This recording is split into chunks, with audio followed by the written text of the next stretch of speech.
जल्दबाजी नहीं करूंगा, ईरान से ऐसा मुआहदा चाहते हैं जो हमेशा कायम रहे। ट्रंप का डील की सूरत में हॉर्मुज़ खोलने का ऐलान। व्हाइट हाउस में गुफ्तगू करते हुए अमेरिकी सदर का कहना था कि अपने हॉर्मुज़ की नाकाबंदी की वजह से ईरान कारोबार नहीं कर रहा। नहीं जानते कि ईरान में लीडर कौन है। हम बातचीत कर रहे हैं लेकिन वो अंदरूनी इंतशार का शिकार है। ईरान ने जंग बंदी के दौरान मुमकिन तौर पर कुछ हद तक अपनी अस्करी सलाहियत बहाल की हो, ताहम अमेरिकी फौज एक दिन में उसे खत्म करने की सलाहियत रखती है। सदर ट्रंप ने ईरान के मामले में एटमी हथियार इस्तेमाल ना करने का भी ऐलान किया। ईरान में कोई बुनियाद परस्त या एतदाल पसंद नहीं, हम सब ईरानी और इनकलाबी हैं। ईरानी सदर मसूद पेशेज़गियान का अमेरिकी सदर डोनाल्ड ट्रंप को जवाब। उन्होंने कहा कि हमारे प्यारे ईरान की फतह का रास्ता जान से ज्यादा कीमती है। ईरानी स्पीकर बाकर कालबाफ ने कहा कि हुकूमत और अवाम के फौलादी इत्तेहाद और रहबर इनकलाब की इताअत से दुश्मनों को सबक सिखाएंगे। हमारा एक खुदा, एक रहबर, एक मिल्लत और एक रास्ता है। वज़ीर ख़ारजा अब्बास अराग़ची ने कहा कि इस्राएली जाहरियत की कोशिशें अब नाकाम हो रही हैं और इसकी वजह यह है कि ईरान के रियासती इदारे बदस्तूर इत्तेहाद, मकसद और नज़्म व ज़ब्त के साथ काम कर रहे हैं। Field marshal Asim Munir America Iran अमन मुज़ाकरात बचाने में सरगर्म हैं। बरतानवी जरीदे फाइनेंशियल टाइम्स ने दावा किया है कि मुज़ाकरात और सालिसी के अमल में फील्ड मार्शल आसिम मुनीर को एक गैर रवायती मगर मरकजी किरदार के तौर पर देखा जा रहा है। रिपोर्ट के मुताबिक पाकिस्तान, ईरान और अमेरिका के दरमियान जारी कशीदगी में सिफारती सालिसी की कोशिशों में अहम किरदार अदा कर रहा है। पाकिस्तान खित्ते में राब्ताकारी और मुज़ाकरात की राह हमवार करने के लिए जतन कर रहा है। मुसलसल 8 मैचेस हारने वाली रावलपिंडीज ने पीएसएल में बिल आखिर पहली कामयाबी हासिल करते हुए इस्लामाबाद यूनाइटेड को 6 विकेटों से शिकस्त दे दी।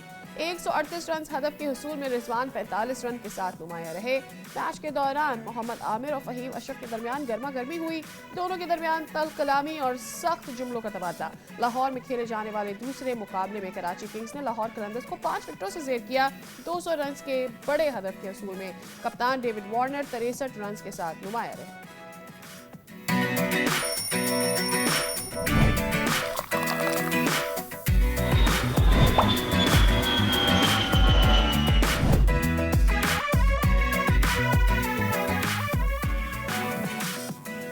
अस्सलामुअलैकुम, सुबह बखैर, खुश आमदीद। दुनिया बोल है के साथ मैं हूं सैयद फैसल करीम और मैं हूं सादिया सैमसन। हम उम्मीद करते हैं कि आपकी सुबह का आगाज बहुत ही अच्छा रहा होगा और आगे चलकर दिन भी आपके लिए अच्छा रहेगा। शो की इब्तिदा एक अच्छी खबर के साथ करते हैं जो सिर्फ एक कामयाबी की खबर नहीं है बल्कि पाकिस्तान के नौजवानों के लिए एक रोशन पैगाम भी है। इलान मस्क की कंपनी स्पेस एक्स ने पाकिस्तानी नौजवान के AI स्टार्टअप को अरबों डॉलर्स में खरीदने की पेशकश की है और ये इस बात का सबूत है कि सलाहियत सरहदों की मोहताज नहीं होती।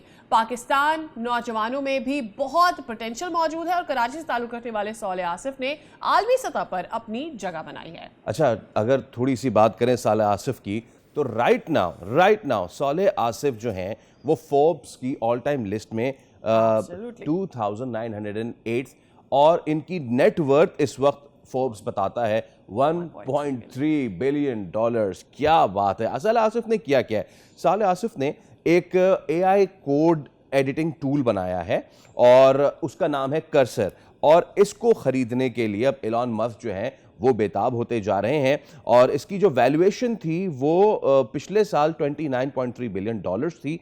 और इसके साथ साथ ये भी हम आपको बता दें कि सालेह आसिफ का ये जो स्टार्टअप है AI का स्टार्टअप कर्सर, इसको कौन कौन इस्तेमाल कर रहा है? इसको एंटरप्राइजेस लाइक एडोबे, एनवीडिया, उबर, शॉपिफाई इसको इस्तेमाल कर रहे हैं। तो भाई क्या ही बात है। वी होप कि कभी हमें इनसे बात करने का मौका मिलेगा लाजमी, तो हम इनकी मजीद स्टोरी और जर्नी भी जानेंगे। अच्छा जी, तो जनाब अब ज़रा कुछ कामयाबियों का जिक्र हो ही रहा है तो फिर बात कर लेते हैं PSL के मैचेस की, जहां पे मुबारक हो बहुत बहुत, रावलपिंडीज की टीम ने मुसलसल 8 शिकस्तों के बाद बिल आखिर अपनी पहली जीत हासिल कर ली है। और जीत हासिल करने के बाद जो कराची में मैच खेला गया था इस्लामाबाद यूनाइटेड के खिलाफ, रावलपिंडीज ने बाएतमाद खेल पेश किया और इस्लामाबाद यूनाइटेड को पहले तो उन्होंने लपेट दिया 137 में। उसके बाद फाइनली अच्छा एक ऐसा भी वक्त आया था मैच में सादिया, पिंडीज जब बैटिंग कर रहा था तो हमें लगा कि ये भी नहीं बनते, बट रिजवान और कामरान गुलाम ने बहुत अच्छा परफॉर्म किया, विच लीव्स अस वंडरिंग कहाँ है Kamran Ghulam Iran national side. Absolutely. दूसरे मैच में it was arch rivals Lahore Qalandars Lahore Karachi Qalandars Kings. Versus Karachi Kings, और मैं एक्सपेक्ट कर रही थी Karachi had been on the down side, तो ये शायद मैच लाहौर के जाएगा हक न, न, में, न, लेकिन न, न, very well played by Karachi Kings. और इसके साथ ही मुझे ऐसा लगता है कि सिंस कराची विनिंग लाहौर नीचे आ चुके हैं, रावलपिंडी ऊपर जा रहे हैं, पॉइंट्स टेबल के ऊपर बहुत ही दिलचस्प सूरत हाल बनती जा रही है। पेशावर ज़ल्मी मुल्तान सुल्तान पहले ही मजबूत क्वालिफाई ऑपोजिशन कर में चुके है, हैं। मुल्तान सुल्तान क्वालिफाई कर चुके हैं, और साथ ही साथ बाकी टीमों के दरमियान भी अब प्लेऑफ की जंग मजीद तेज हो गई है। तो यूं कहा जा सकता है कि PSL 11 अब अपने फैसला कुन मरहले में दाखिल हो चुकी है, जहां हर मैच टीमों की किस्मत बदल सकता है। और अब बढ़ते हैं अपनी टॉप स्टोरी की जानिब। एब्सोल्युटली, डोनाल्ड ट्रंप और उनके तुंदो तेज बयानात। मशरिक़ वस्ता की सूरत हाल जो है, सख्त बयानात और दबाव की हिकमत अमली जारी है, और अमरीकी सदर डोनाल्ड ट्रंप ने वाजे किया है कि ईरान के साथ जल्दबाजी में कोई माहिदा नहीं किया जाएगा। इस एग्जैक्ट वर्ड्स के आई वोंट रश। उन्होंने कहा कि ऐसी डील दरकार है जो तवील मुद्दती और पायदार हो, और आबना हॉर्मुज़ भी इस वक्त सिफारती और अस्करी कशमकश का मरकज़ बना हुआ है, जहाँ ईरानी क़यादत ने अमरीकी बयानात को किया मुस्तरद और दाखिली इत्तेहाद पर जोर दिया और वाज़ेह किया कि दबाव और धमकियों के साए में मुज़ाकरात मुमकिन नहीं है। अच्छा, इस तनाजुर में खित्ते में एक और पेशरफ भी सामने आई है, एंड वो हमारे व्यूअर्स को पता होनी चाहिए कि ट्रंप ने इसराइल और लबनान के दरमियान जंग बंदी में तोसी का ऐलान किया है। मजमूई तौर पर तो जो सूरत हाल है वो ये बता रही है कि आने वाले दिन फैसला कुन हो सकते हैं। अब देखना ये होगा कि ये कितने फैसला कुन हो सकते हैं आने वाले दिनों में, तमाम तर सूरत हाल क्या बन सकती है। डॉक्टर जमील अहमद खान साहब हमारे साथ मौजूद है, साबिक सफ़ीर। अस्सलाम वालेकुम sir, a very very good morning to you sir. आपके सामने सूरत हाल इस वक्त बनती आपको नज़र आ रही है।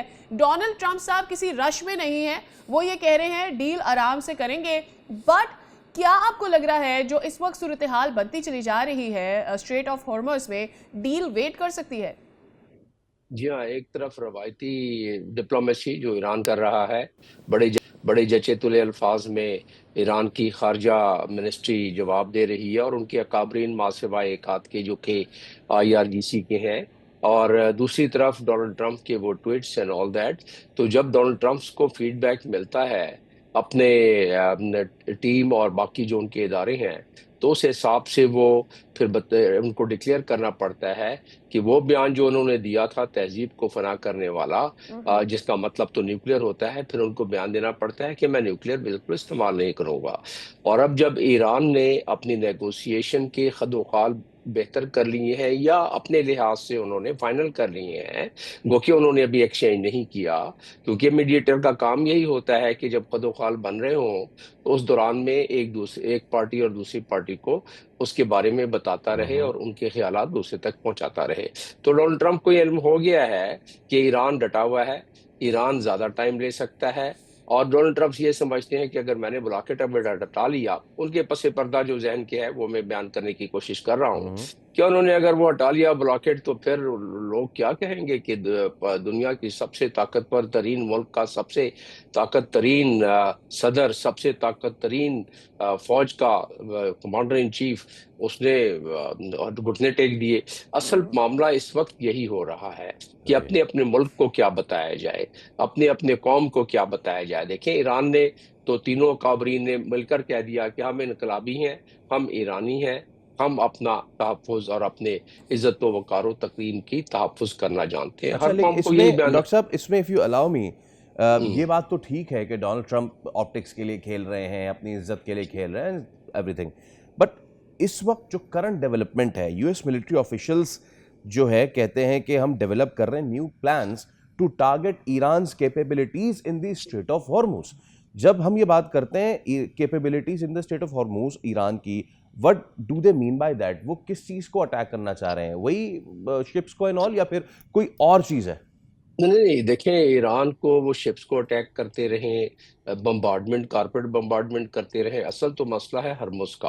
हरमुज है 33 किलोमीटर टोटल, और उसमें से 3 किलोमीटर पे जो है टैंकर्स गुजर सकते हैं, हैवी टैंकर्स, एक आने जाने की सूरत में।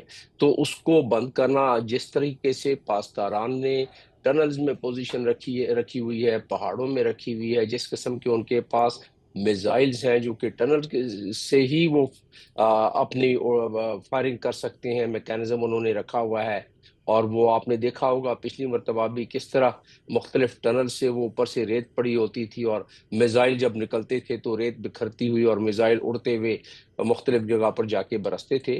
तो ये इल्म है डोनाल्ड ट्रंप को कि ये स्टेट ऑफ हॉर्मुज़ उसी वक्त काबू में आ सकता है जब वो बूट्स ऑन द ग्राउंड हो। लेकिन उसका फैसला डोनाल्ड ट्रंप इतनी आसानी से नहीं कर सकते, क्योंकि अगर वो सैकड़ों की तादाद में बॉडी बैग ले जाने के अगर जब तैयार हो जाए अमरीकी कौम जहनी तौर पर, और डोनाल्ड ट्रंप तैयार हो जाए कि वो इलेक्शन हार जाएंगे, क्योंकि बॉडी बैग्स जाएंगी तो इलेक्शन हार और जाएंगे। उसमें जंग की बहुत इजाजत सारी लेने में भी 2 हफ्ते से कम का वक्त रह गया ना डॉक्टर जमील साहब, कांग्रेस से जो जी उन्होंने हाँ, इजाजत लेनी है। वो कांग्रेस उनको इजाजत देगी नहीं। तो और दूसरा ये है कि उनके अगला दौरा चीन का है, और उसमें भी वो हाँ, मई चाहते में। हैं कि कोई अपने साथ 14 और 15 मई को उधर वहां होंगे और चीन चीन ने में। उनको कह भी दिया है कि ये मामला निपटा के आइएगा।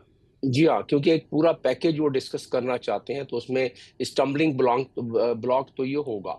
और चीन को क्योंकि 1.5 मिलियन ऑयल की रसद इधर से चाहिए, वो कि चीन के काफी जहाज निकल रहे हैं, लेकिन फिर भी उसमें प्रॉब्लम उनको हो रही है। और चीन का क्योंकि $400 बिलियन का उनका ईरान के साथ 25 साला एक मुआहदा है, उसमें उनके के 3 या 4 के करीब उनके स्ट्रेटेजिक बायलैटरल एग्रीमेंट्स हैं, जिसमें मिलिट्री कोऑपरेशन, मैं मिलिट्री पैक्ट नहीं कह रहा हूं, मिलिट्री कोऑपरेशन की भी एक है, जिसमें इंटेलिजेंस शेयरिंग की भी है, जिसके तहत ईरान उनको अपनी सेटेलाइट वगैरह तक रसद देता है, और जिसकी वजह से आपने देखा कि किस तरीके से उन्होंने मिसाइल अपने अपने निशाने पर चुन चुन कर अपने अपने निशानों को अहदाफ को हासिल किया। तो ये चाहे चीन का तो जाहिर है ईरान में या इस खित्ते में अपना इंटरेस्ट है, और वो इंटरनेशनल कानून के मुताबिक मुआहदे भी ऐसे हैं कि चीन को वो कोऑपरेट करना पड़ेगा। और डोनाल्ड ट्रंप नहीं कहते हैं कि हमने जो जहाज कब्जे में लिया उसमें बड़े गिफ्ट्स हैं, पता नहीं कब वो अनाउंस करेंगे वो गिफ्ट्स। उनका इशारा यही है कि कुछ हिस्से पुर्जे होंगे वो उस जहाज में, तो उसकी तरफ उनका इशारा है। वो चीन के जो मुआहदे हैं उसके तहत वो दे सकता है। ईरान में कोई सैंक्शन इस वक्त नहीं है इस राइट। किस्म की कि हिस्से पुर्जे ना ले सके। एक तरफ तो जी जमील साहब अभी डोनाल्ड ट्रंप साहब कह रहे हैं कि उनके पास बहुत टाइम है और वो इजी लेकर जा सकते हैं। दूसरी जानिब ये भी समझा जा रहा है कि इस वक्त जो है अमेरिका को मिसाइल की कमी का भी सामना पड़ रहा है, उनको ज़खायर भी कम हो रहे हैं। As we speak right now हमें ये भी पता है कि वो अपने यूरोप और एशिया पैसिफिक से अपनी एमिनेशन मूव कर रहे हैं।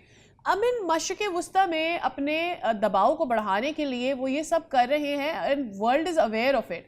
डू यू थिंक कि ये उनके ऊपर प्रेशर ऐड कर रहा है? इससे पहले हमें पता है कि डोनाल्ड ट्रंप की टीम यहाँ पहुँचना चाहती थी, ईरान ने मना कर दिया। उनकी डेस्परेशन थी जिसकी वजह से ऐसा महसूस हुआ कि उन्होंने बैकफुट पे गए हैं, वो पीछे हटे हैं। नहीं, उन्होंने क्या, उनके कमांडर्स ने उनको मशवरे दिए हैं ना, उस मशवरे के मुताबिक उनको पता है कि क्या नुकसान और क्या फायदा है।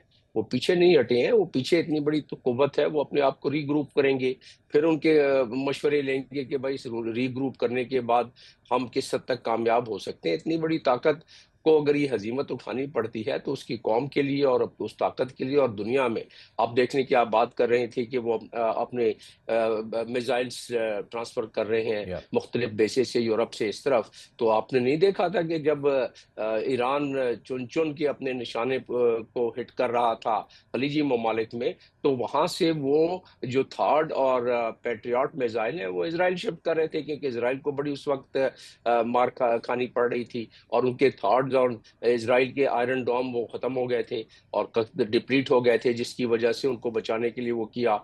इसी तरह यूक्रेन रो रहा था कि जी हमारे जो हिस्से के थे वो थर्ड और वो ये आयरन डोम वो भी उन्होंने वहां इस्तेमाल कर लिए। तो अब हकीकतन क्यों ये ऐसा क्यों हो रहा है? स्टेट ऑफ हॉर्मुज़ जब तक बंद रहेगा, खुराक की किल्लत का तो हमें पता है कि तकरीबन 45-50% खाद यहाँ से जाती है, फर्टिलाइजर, और उसकी वजह से तहत पड़ जाएगा, WFP कहता है। लेकिन अम्युनिशन आर्म्स के बारे में मैं आपको बताता चलूं कि सल्फर बाय इटसेल्फ जो यहाँ से जाता है 35% के करीब सल्फर जाता है इस स्टेट ऑफ हॉर्मुज़ से, और इसी तरीके से तकरीबन हीलियम 30% जाता है, एल्यूमिनियम तो 25% जाता है। अब इसके तमाम के इनका इस्तेमाल इनके मिसाइलों में, इनके रॉकेट्स में, इनके थॉर्ड्स में, इनके आयरन डोम्स में। आपको याद होगा कि डोनाल्ड ट्रंप ने व्हाइट हाउस में जितने मैन्युफैक्चरर्स हैं असलासाज कंपनियों को इनवाइट किया, उनसे बिल्कुल कहा ठीक कि है। भाई कितनी जल्दी आप बना सकते हो ये। जी, जी। तो उन्होंने कहा जी इसमें 2 साल लगेंगे, 1 साल लगेंगे। 1 साल में ज्यादा से ज्यादा वो 250, 300, 400 के करीब मैन्युफैक्चर कर सकते हैं ये सही। जो आयरन डोम वगैरह, जो क्योंकि ये बड़ी कॉम्प्लिकेटेड चीज है, एक एक की 3-3 मिलियन कीमत है। ओके, तो बिल्कुल ठीक है। तो ये अच्छा, हाँ, बिल्कुल ठीक है डॉक्टर डॉक्टर जमील साहब। नाउ एक बहुत ही अहम मसला जो कि दुनिया अब जी देखने जा रही है, oil prices as we are speaking, Brent crude जो है वो 106 तक जा पहुंचा है, WTI 96 तक जा पहुंचा है डॉलर्स। माय क्वेश्चन इज कि अगर यही सिचुएशन रही, according to one report 40 lakh से ज़ायद लोग गल्फ रीजन में बेरोजगार हो सकते हैं। ये बात मैं इसलिए कह रहा हूँ कि पाकिस्तान ने अपना किरदार अदा किया सिफारतकारी में, क्योंकि पाकिस्तान के भी बॉर्डर मिले हुए थे ईरान से, और अगर वहाँ कोई स्कर्मिश होती तो यहाँ भी हम, गल्फ तो इस वक्त अफेक्ट हो रहा है ना सर। तो बतौर ये एक सफारतकार आपको क्या लगता है कि गल्फ ने सिफारतकारी इस मामले में की भी है या नहीं की? क्योंकि उनके उनके ये मैं 40 लाख लोग उनके बता रहा हूं कि इनकी उनकी इकोनॉमी को डेंट पड़ा है, कतर को डेंट पड़ा है नॉल। तो क्या किया है गल्फ ने? पाकिस्तान अपना किरदार अदा कर रहा है, गल्फ ने क्या आपके किया है जस्ट रादर देन कम एक तर्जुमान को लाके और कंडेमनेशन करा के? जी हाँ, मैं आपको एक और इस पे नुक्ता जोड़ दूं जो आपने श्योर। बात की है कि गल्फ को क्या हासिल हुआ। गल्फ इस नहज पर पहुंच गया है नुकसानात के, कि अब वो यूनाइटेड स्टेट्स से कह रहा है कि हमें कुछ डॉलर दो, आपकी वजह से जी। हमारे जो है सिक्योरिटी के। तो वो उस करेंसी स्वैप का आपने सुना होगा। यस। करेंसी स्वैप का मतलब ये है कि उनके पास डॉलर खत्म हो गए हैं, अपनी इकोनॉमी को बचाना चाहते हैं। वो कहते हैं कुछ अरसे के लिए, इन अदर वर्ड्स आप ये समझ लें, वो कहते हैं कि ये चीज हमारी ले लो, यानी हमारे दरहम और रियाल रख लो कुछ अरसे के लिए, उसके बदले हमें डॉलर दे दो, ताकि हमारी जब हालत बेहतर हो जाएगी, अगर हो गई, तो हम आपको डॉलर वापस कर देंगे। ठीक, तो ये मतलब कर समझ लें। तो वो यहाँ तक नौबत आ गई। तो आपकी बात दुरुस्त है, 40 लाख क्या उससे ज्यादा लोग बेरोजगार हो जाएंगे। गल्फ में जो आपको ये शहनाइयाँ नजर आती हैं और ये जिस तरह के बामो अरूज पर बिल्डिंगें और सारी, और हमें खुशी थी, हमारे ब्रदर जी जी मुल्क हैं सारे बिल्कुल। तरक्की कर रहे थे। लेकिन ये अगर हालत रही और ईरान और अमेरिका के तरफ से अगर ये मुखासमत रही, जो कि मैं समझता हूँ कि ये मैं बड़ा कॉशियसली ऑप्टिमिस्टिक हूँ कि ये मसला हल हो जाएगा। और वो इसलिए हो जाएगा कि दुनिया इस बात की मुतहम्मल ही नहीं हो सकती। ये वर्ल्ड वार 2 से ज्यादा नुकसानदेह साबित हो सकता है पूरी दुनिया के लिए, जिस तरह के वर्ल्ड फूड प्रोग्राम कह रहा है, जिस तरह के WHO कह रहा है कि कितनी बीमारी हो जाएगी। क्योंकि सल्फर की मैं बात कर रहा था, ये आपको काफी लैब के तो बहुत सारे प्रोसेसिंग में ये काम आता है। तो इस तरह इसका पूरा जो आजकल दुनिया ये ग्लोबल विलेज बन गई है, हर चीज एक मुल्क की दूसरे मुल्क में इस्तेमाल हो रही है। ये कोई पुरानी 100 साल पहले वाली बात नहीं है कि इंडिपेंडेंटली ये मुल्क सरवाइव कर सकते थे। इंटरडिपेंडेंसी बहुत ज्यादा है। तो कहने का मकसद ये है कि वर्ल्ड, आपने ब्रेंट ऑयल की बात की, 200 तक का तखमीना है, ये बंद रहने देना आप, तो फिर ये 200 तक चला जाएगा, तो हमारी मैशियतें यूरोप के 10 सर्वाइव करेगा। चले एशियंस तो थोड़े हम सख्त जान होते हैं, कुछ अरसे बर्दाश्त कर लेंगे, लेकिन फिर भी we can't do it for a longer period of time. तो इसी तरीके से यूरोप की भी चीखें निकल गई हैं, इसी तरीके से अमेरिका में चीखें और निकल इसके गई साथ हैं। जमील तो साहब एक और देयरफॉर बात भी ये है ना कि एशिया के ऊपर तो जुल्म करने के लिए और वो सारी चीज़ों के लिए हमेशा से हम वेस्ट पर से देखते हैं हो जाता है, लेकिन उनके अपने लोग ये बर्दाश्त करेंगे या नहीं, ये सवाल है। बहुत शुक्रिया सर आपके वक्त के लिए। It was wonderful to have. आपने बात की ना इस वक्त के अपने लोग बर्दाश्त करेंगे नहीं करेंगे। सिचुएशन ये है, जब ये जंग शुरू हुई थी तो अमेरिका में जो गैस प्राइसेस थी दैट वाज अराउंड $2.98, इस वक्त $4 से ज़्यादा जा चुकी है पर गैलन। तो आप सिचुएशन देख सकते हैं। जो डेवलपमेंट की हम बात कर रहे थे, जो अमरीकी असलहा है उसमें हम एक शिफ्ट देख रहे हैं। What is this shift now? Europe और एशिया पैसिफिक से बड़ी तादाद में जो जदीद हथियार हैं वो मशरिक़ वस्ता मुंतकिल किए जा रहे हैं। और ये कह रहा है न्यूयॉर्क टाइम्स, उसकी एक रिपोर्ट के मुताबिक 28 फरवरी को जंग के आगाज़ के बाद से अमरीकी फ़ौज तकरीबन 1100 तवील फासले तक मार करने वाले स्टेल्थ क्रूज मिसाइल इस्तेमाल कर चुकी है। अब ये हथियार दरअसल मुमकिन बड़े पैमाने के तनाज़ात खुसूसन चीन के खिलाफ कार्रवाइयों के लिए महफूज रखे गए थे, लेकिन now they are not anymore. Yes, they are not anymore. The USA is coming short of ammunition. दिफाई हुकाम और कांग्रेस से वाबस्ता ज़राए बता रहे हैं कि कम होने वाले ज़खायर में 1000 से ज़ायद अहम दिफाई सिस्टम्स भी शामिल हैं, जिनमें टॉमाहॉक क्रूज मिसाइल है, पैट्रियट मिसाइल सिस्टम समेत दूसरी कई प्रेशियस ऐसे मिसाइल सिस्टम्स हैं जिनकी उनको ज़रूरत है, जिसके लिए प्रिसिशन चाहिए होती है। और फौजी कार्रवाइयों को बरकरार रखने के लिए पेंटागन यूरोप, एशिया पैसिफिक में मौजूद अपने अड्डों से असलहा मुंतकिल इस वक्त किया जा रहा है। ताहम फौजी कमांडर्स ने खदशा ये जाहिर किया है कि इस कदम से दीगर जो अहम खित्ते हैं उसमें अमरीका के दिफाई मामलात मुतासिर हो सकते हैं। इस सूरत हाल में अमरीकी जो दिफाई सनत है उस पर भी एक पैदावारी सलाहियत जो है उसके ऊपर भी एक प्रेशर आ सकता है, इसका इम्पैक्ट वहां पर भी नजर आ सकता है। तो ट्रम्प जो ईरान को कह रहे हैं, मेरे ख्याल से उनको पीछे मुड़ के अपने घर की तरफ भी देखना चाहिए। एक ब्रेक ले रहे हैं, उसके बाद दोबारा हाजिर होंगे। Stay with us.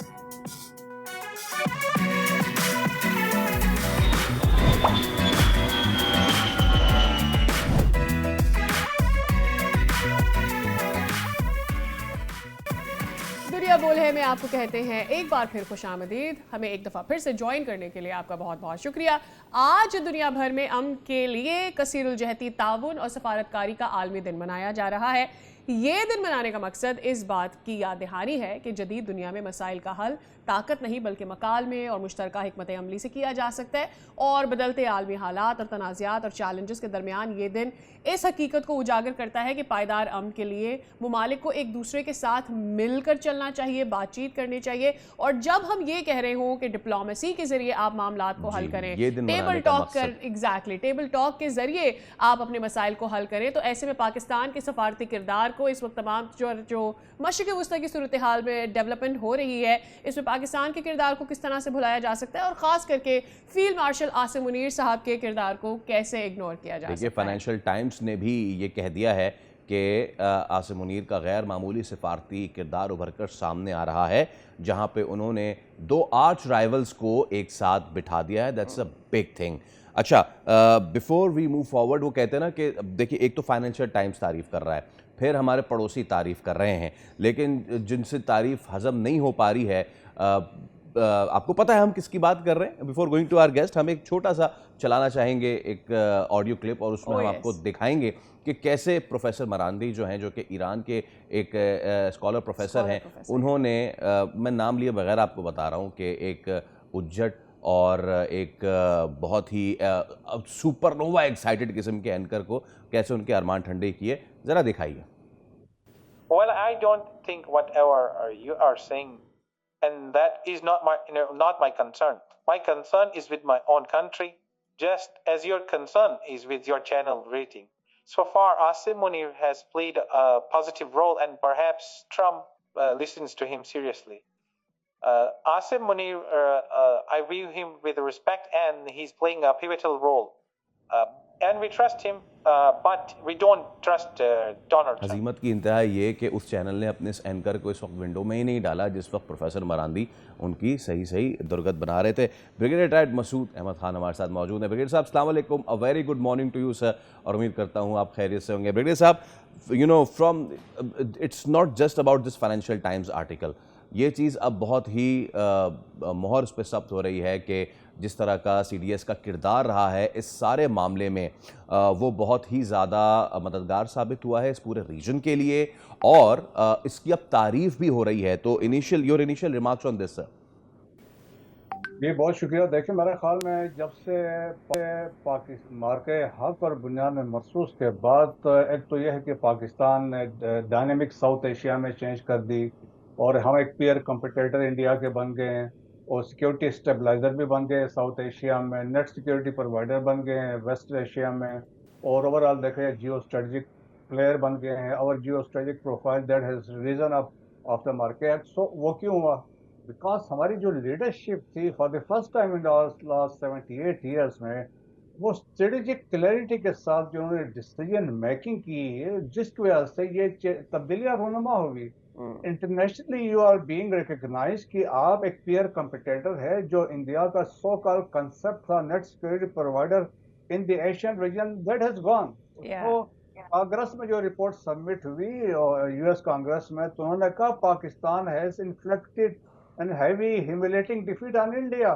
So that was the acknowledgement. फिर दुनिया ने रियलाइज किया भाई पाकिस्तान बहुत बड़ा पावरफुल कंट्री है, इसकी जियो स्ट्रेटेजिक लोकेशन भी है, इसकी मिलिट्री माइट भी है और फिर इसने बैटल हार्डन भी है, उन्होंने साबित कर दिया है। और इसके बाद सो दैट्स वाई देखे अब हम एक मिडिल पावर बन गए उस वजह से। अब भी हमें फिर कहते हैं फील्ड मार्शल की पर्सनालिटी को इन्होंने फिर डिफाइन किया, उन्होंने कहा ये मल्टी अलाइनर है और उसका मतलब ये था कि maintaining relations with all countries, all super powers, America के साथ, चाइना के साथ, रशिया के साथ, जीसीसी कंट्रीज के साथ देखें, ईरान के साथ देखें, और फिर उन्होंने कहा but at the same time protecting on strategic economy. तो वो बहुत बड़ी बात होती है कि आपने अपने इकोनॉमी को प्रोटेक्ट किया लेकिन नेशनल इंटरेस्ट को सामने रखा। और उसके बाद से देखें ये वाकया, तो अब जो आप करवा रहे हैं देखें कि this is something very unique, this is something very rare in the history of Pakistan diplomacy कि Pakistan, that's why field marshal Asim Munir को कहते हैं ये कि मिलिट्री डिप्लोमेसी भी टॉप क्लास है, और फिर स्ट्रेटेजिक कहते हैं लीडरशिप भी है, और फिर यह स्टेट्समैनशिप है। अभी खुद अमेरिकन जो वाइस प्रेसिडेंट देख लें, ट्रंप को देख लें या मार्को रूबियो को देख लें, कि इनके अप्रोच में वो है। और दैट्स वाई आप देखें 7 और 8 अप्रैल को जो सीज फायर जो डेडलाइन खत्म हो रही थी उसमें field marshal was instrumental, back channel में ही was in communication in contact with both the party. और इसमें एक ये एलिमेंट है कि हम सब जानते हैं कि मार्को रूबियो साहब का खुद अपना इंक्लिनेशन कितना है टुवर्ड इजराइल, और वहाँ से उस जानिब से तारीफें आना, उनकी स्टेट सेक्रेटरी की जानिब से ये कहना कि जी इट्स द ओनली मीडिएटर। बहुत सारे मुल्क चाहते थे इस पर बात करना, लेकिन सिर्फ पाकिस्तान को हमने चुना क्योंकि उनका अपना भी स्टेक है इस मामले पर, और इस मामले को उनसे बेहतर कोई कर नहीं सकता था। इंडिया बीइंग अपने आप को सेल्फ क्लेम करने वाला कि जी हम नेट सिक्योरिटी प्रोवाइडर हैं, पहलगाम में उनको एक फॉल्स फ्लैग क्रिएट करना पड़ा कि किसी तरह से हमें वो इज्जत दे दी जाए कि जी हम तो अमन के दाई हैं लेकिन हमारे अपने ऊपर हमले हो रहे हैं। ना सिर्फ उनको हजीमत का सामना करना पड़ा, और आज 1 साल मुकम्मल हो गया है। वेयर आर दोज एविडेंस जिसकी बुनियाद पर आप आज तक पाकिस्तान के ऊपर इल्जामात डाल रहे हैं? देखें कि आजकल बहुत अवेयरनेस है, इंटरनेशनल कम्युनिटी ने जो इन्होंने सौदा बेचने की कोशिश की या नैरेटिव लेके आए वो उन्होंने बाई ही नहीं किया। देखें आपने एक इंसिडेंट हुआ और आपने 10 मिनट के अंदर FIR करवा दी, मीडिया को हाइप क्रिएट कर दिया और सारा पाकिस्तान में मलबा डाल दिया विदाउट गिविंग एनी एविडेंस, और FIR में आपने वो ऐसी डिटेल्स लिख दी जो बिल्कुल वो तो बहुत डिलिब्रेशंस के साथ होते। आप 10 मिनट में चीजें ऑल सेट थी। तो दैट्स वाई पुलवामा जब हुआ आप देखें कि सत्यापाल मलिक ऑन रिकॉर्ड है, उन्होंने कहा भाई लाचू पे सियासत की गई। प्रशांत भूषण अभी भी जिंदा है, उन्होंने भी कहा कि भाई मोदी साहब ने वोट्स के लिए ये किया, और उन्होंने कहा ये हम इसको अवॉइड कर सकते थे जब आप 78 गाड़ियों का एक कन्वाई गुजार रहे थे, और फिर वहां पे हमने जो लिंक रोड्स थे उसको खुला छोड़ा था ताकि बंदा आया उनको मारे। तो वो उसके सबूत भी बहुत नहीं दे सके। तो अब पहलगाम में भी यही हुआ, कोई सबूत नहीं दे सके। दैट्स वाई देखें कि इन्होंने कोशिश की, बट मोस्टली क्या हुआ पहलगाम में, क्या वजह थी? जेडी वेंस इंडिया में थे, मोदी साहब सऊदी अरब में थे, अच्छा बिहार के इलेक्शन सर पे थे, और फिर वहां मुसलमान प्रोटेस्ट कर रहे थे अगेंस्ट वक्फ बोर्ड जो बिल लेके आए थे। तो हमेशा इंडिया की साइकी ये रही है, आप देखें कि कभी भी कोई डिग्नेटरी जब विजिट करता है इंडिया तो ये ऐसा वाकया करते हैं to impress them that Pakistan is state sponsoring terrorism. और अभी आप देखें कि हमारे पास मिसाल 36 सिंह पूरा की है, जिसमें 36 सिंह सिख को मारा जाते क्लिंटन साहब was visiting India in 22 years. और फिर भी आप देखिए इवन जो पठानकोट का वाकया हुआ ये उस वक्त किया जब जनरल असेंबली में प्राइम मिनिस्टर ने एड्रेस करना था पाकिस्तान के। सो ये हालात वाकयात हैं। So they are now exposed a country जो टेररिज्म को एज ए स्टेट पॉलिसी के तौर पे यूज करते हैं, and they are famous false flag operation करते हैं, स्टेज इनकाउंटर्स करते हैं, स्टेज रिकवरीज करते हैं, और ट्रांसनेशनल रिप्रेशन, सिखों को असैसिनेशन, कश्मीरियों के असैसिनेशन, इनकी हुआ एस्पिनाज में आप देखें कतर में पकड़े गए हैं, ईरान में पकड़े गए हैं, हमने पकड़ा हुआ है। ने इनको एक्सपोज। सो एक कंट्री जो है ना, it is classic example of a rock state. Absolutely, जो कहते रहते दूसरों का वो खुद बन गए हैं। बहुत शुक्रिया ब्रिगेडियर रिटायर्ड मसूद खान साहब, आप तशरीफ लाए हादसा में आगाह किया। तो जनाब इसी के साथ हम एक मुख्तसर सा वक्फा ले रहे हैं, फौरन से हाजिर होंगे।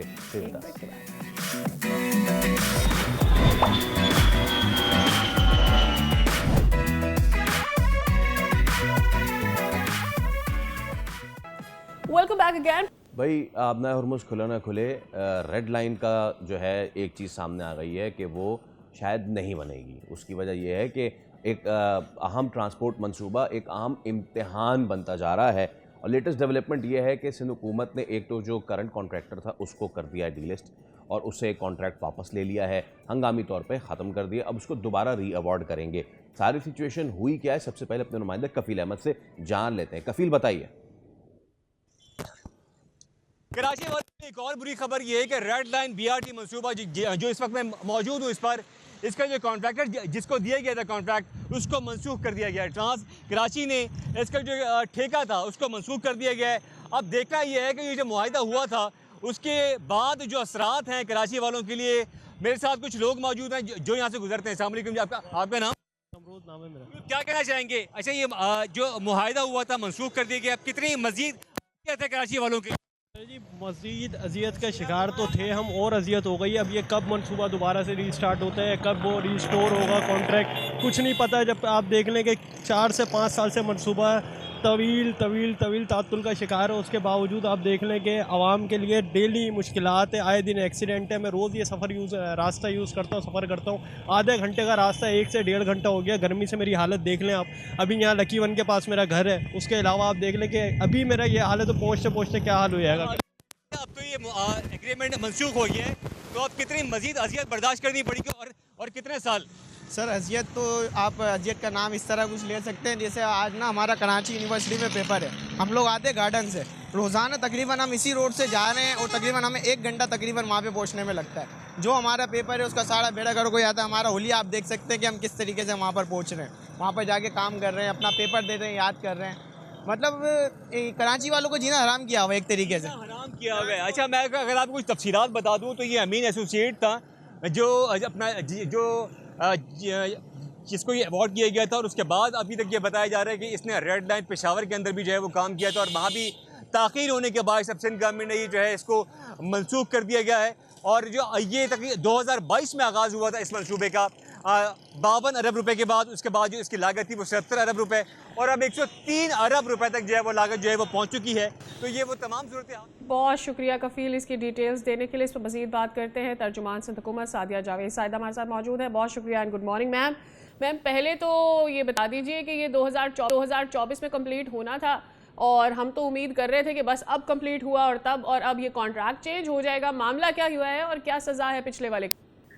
थैंक यू वेरी मच जी। बिल्कुल, बीआरटी के जो ट्रैक 2 का काम था, उनके कॉन्ट्रैक्टर का कॉन्ट्रैक्ट टर्मिनेट किया है और उनका काम रोक दिया है। उनका ऑफिस 2 दिन पहले सील कराया गया है, और वो जो क्योंकि इनको कई दफ़ा मौके दिए गए, जो भी इनके ग्रीवेंसेस थे उनको गवर्नमेंट ने दूर करने की कोशिश की, लेकिन उस पीएस पे ये काम नहीं करने पा रहे थे। और जाहिर सी बात है, आप में सब जो लोग कराची में रहते हैं, वो सब जो उसकी ये शदीद तनकीद का निशाना था। लोगों को बहुत तकलीफ है। तो अब गवर्नमेंट जो है, Asian Development Bank funded project है ये, Asian Development Bank Asian funded bank funded programme है ये। तो उनको भी एतमाद में लिया गया है, और वो भी मुतमईन नहीं थे, तो कॉन्ट्रैक्ट कैंसिल कर दिया गया है। और आइंदा हाँ जी, नया कॉन्ट्रैक्ट री अवार्ड किया जाएगा, उसके बाद क्या टाइम फ्रेम रखा गया, थोड़ा सा अगर आप हमें क्विकली बता सकें। और अगर दूसरी पार्टी चली गई है कोर्ट में, तो ये अब री अवार्ड हो भी सकता है या नहीं फौरी तौर पर? देखिए, वो कोर्ट गए हैं, बिल्कुल उनका राइट है। उन्होंने स्टे मांगा था, कोर्ट ने उसको रिजेक्ट किया है। सिंध गवर्नमेंट को जो भी इदारे इसमें इन्वॉल्व हैं इसकी कंस्ट्रक्शन में, उनको नोटिस कर दिया है। सिंध हाई कोर्ट में सिंध हुकूमत जवाब देगी इसकी अगली तारीख पे। अच्छा, और दूसरी बात ये है कि मिनिस्टर साहब ने ये बात बिल्कुल वाज़ेह की है कि आइंदा 48 आवर्स में इसका काम दोबारा शुरू कराया जाएगा। ओके एक कॉन्ट्रैक्टर काम नहीं करेगा, 2-3 कॉन्ट्रैक्टर्स को एंगेज जी, किया जाएगा शॉर्ट पैकेजेस दिए ताकि गए। सादिया वो साहिबा, we would have love to जल्दी टॉक मोर अबाउट इट, लेकिन क्योंकि वक्त की कमी है, हम आपको मेरे ख्याल से इस पे मजीद ज़हमत देंगे इन द कमिंग शोज, लेकिन उम्मीद है कि ये काम ख़त्म हो जाए, क्योंकि अब जो चीज़ें इसमें आ गई हैं, लग ये रहे कि ये मजीद आगे जाएगा। एक ब्रेक लेकर दोबारा हाजिर होंगे। Stay with us.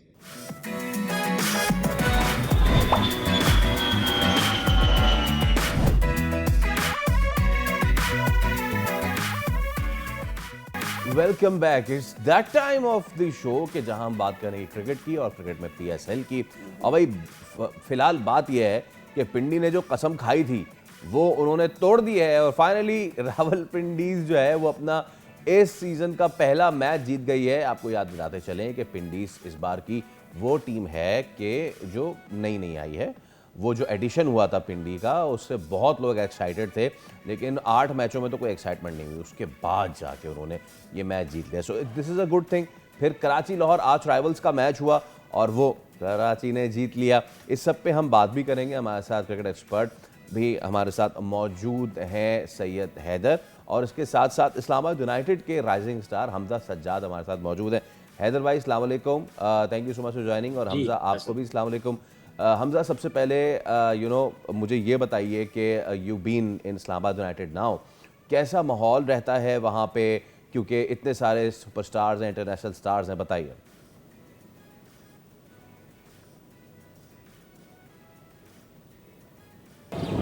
इस्लामाबाद का ड्रेसिंग रूम जैसे मैंने सुना था उससे बहुत अच्छा है, और यहाँ पे एक चीज़ जो बहुत सीखने को मिलती है कि हमारे जो सीनियर प्लेयर हैं वो हमें हर चीज़ में वो बताते हैं कि ये चीज़ इसको ऐसे ठीक कर सकते हैं, इसको ऐसे ठीक कर सकते हैं। और जैसे कि आपको पता है कि इस्लामाबाद यूनाइटेड मशहूर है रोटी ग्रुप के नाम से, तो साथ में ये चीज़ें भी चलती रहती हैं और काफ़ी जो है ना एक्टिविटीज़ वगैरह यहाँ पे चलती रहती हैं, और ये बहुत अच्छा जिसे कहते हैं ना कि माहौल है।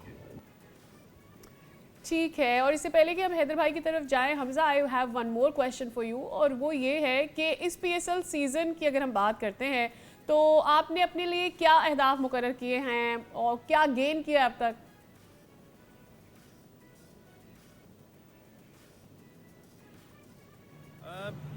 टारगेट तो काफ़ी सोचे हुए हैं, काफ़ी बनाए हुए हैं, और मेरा ये पहला पीएसएल है, तो मेरा टारगेट यही है कि अगर मैं प्लेइंग लेवल में हूँ तो मैं अपनी टीम के लिए ज़्यादा से ज़्यादा अच्छा करूँ, और ये रहा तो मैं चाहता हूँ कि एक मैं टीम मैन बनूँ, और आउट द फील्ड किसी को कोई चीज़ चाहिए, लाइक अगर बॉलर बॉलिंग करके आ रहा है तो उसको पानी में जल्द से जल्द पहुँचाऊँ, बैट्समैन है उसकी जो इक्विपमेंट्स हैं वो सारी चीज़ें उसको मैं मुहैया करूँ, और ज़्यादा से ज़्यादा अपनी टीम की हेल्प कर सकूँ। ऑलराइट, अब ज़रा क्योंकि कल का आपका मैच भी हुआ और वो तो आप पिंडीज हार गए, जो कि सब ये कह रहे थे कि पिंडीज को तो कोई भी हरा रहा है। हैदर भाई, पिंडीज ने फाइनली जीत का मज़ा तो चख लिया है। पिंडीज अपने लिए तो कुछ नहीं कर सकती, लेकिन पॉइंट्स टेबल पे थरथल्ली ज़रूर मचा सकती है। इस्लामाबाद की परफॉर्मेंस कल बहुत बिलो पार रही। I mean at one time ऐसा लग रहा था कि शायद 100 भी ना बना पाएँ, तो फिर ठीक है, नीचे से फिर 29 रन की इनिंग्स हो गई तो फिर 140 पहुंच गए। It was a dismal performance, keeping in view के पिंडीज थी भाई सामने। बिल्कुल, कल शॉट सिलेक्शन इस्लामाबाद यूनाइटेड की बहुत ख़राब थी, और थोड़ा ये विकेट भी इतनी अच्छी नहीं थी बैटिंग के लिए, लेकिन जब आप देखते हैं कि बॉल बैट पे सही तरह नहीं आ रही है पहली इनिंग में, तो थोड़ा सा आपको एडजस्ट करना पड़ता है। लेकिन इस्लामाबाद यूनाइटेड के जो जितने भी बैट्समैन थे वो ये समझ रहे थे शायद हम बस फ्लो में खेलते रहेंगे तो हमें रन्स मिलते रहेंगे, और